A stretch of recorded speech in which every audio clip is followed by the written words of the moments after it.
Maka ibadah yang mana begitu luas itu mesti mengandungi makna hub, cintakan Allah. Kemudian makna ar-raja, dia harapkan Allah. Dan kemudian makna al-khawf, dia takutkan Allah. 3 benda tuan-tuan penting. Sebab ada manusia atas muka bumi ni, dia hanya cinta, dia tidak harap dan tak takut. Bila dia cinta, tak harap dan tak takut, dia cinta je. Lalu dia ibadah sepenuhnya, dia tak takut kepada peraturan Allah, dia tak ikut peraturan. Ini banyak yang terjatuh ke dalamnya golongan sufi. Ada orang dia al-raja je, dia harap je kat Tuhan, dia tak pentingkan cinta dan dia tak pentingkan takut. Ini banyak golongan murjiah, golongan yang tak apalah, macam mana saya pun, yang penting iman saya ada. Dia tak takut Tuhan. Yang penting kita ni beriman, dia kata. Janganlah tengok pakaian macam mana ke, saya ambil duit mana ke, penting saya orang Islam.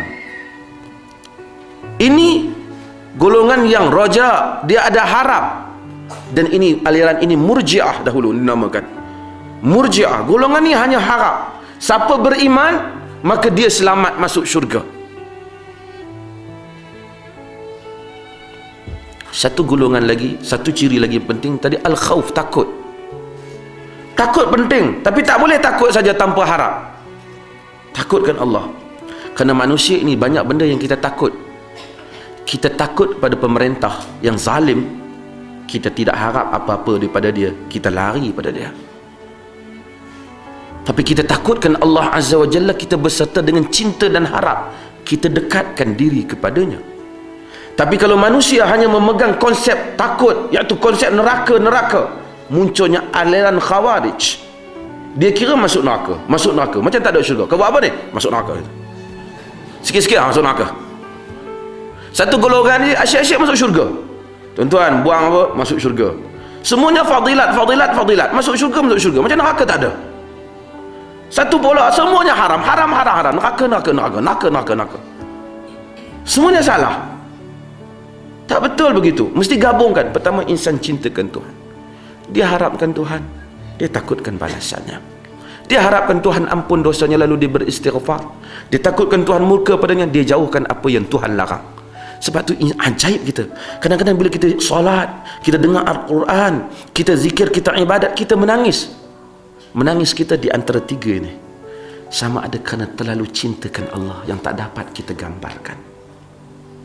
Lalu kita teresak-esak menangis kebesarannya, cinta dan rindu kita kepadanya, yang kita sebut asyauq ila ru'yati wajhikal karim, rindu untuk melihat wajahmu yang mulia. Dan kemuncak nikmat hamba di dalam syurga ialah melihat wajah Allah Jalla wa'ala.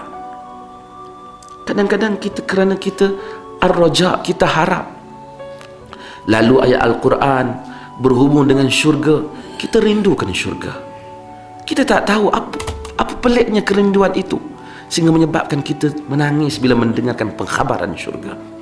Suatu pengharapan kita pada Jalla wa'ala. Sebab tu kita pergi semayang di Masjidil Haram, di tempat kan dia orang menangis. Orang Melayu kan heran, pasal apa pula dia menangis, kan? Sebab tu pentingnya kita memahami Al-Quran.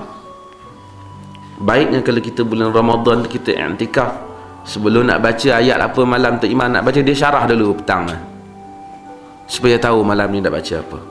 Bila ia lalu ayat berkenaan bagi yang tak faham, lalu ia faham. Dia menceritakan tentang syurga, indahnya gambaran. Bukan syurga sangat, syurga itu harapan kita, tetapi bersama dengannya adanya keredaan Allah. Kita harap, kita menangis. Kadang-kadang kita dengar cerita tentang neraka, kita takut, kita juga menangis. Insan sebenarnya ketika ia tunduk kepada Tuhan, sedar ataupun tidak, ia mengumpulkan 3 unsur ini dalam jiwanya. Maka tuan-tuan kadang-kadang berzikir, tuan-tuan menangis, mungkin kerana tuan-tuan terlalu cintakan Tuhan, atau mungkin tuan-tuan takutkan nerakanya, ataupun mungkin tuan-tuan rindukan maghfirah, keampunan dan syurganya. Itulah ibadah ila alladhina amanu wa amilus salihat, amal salih.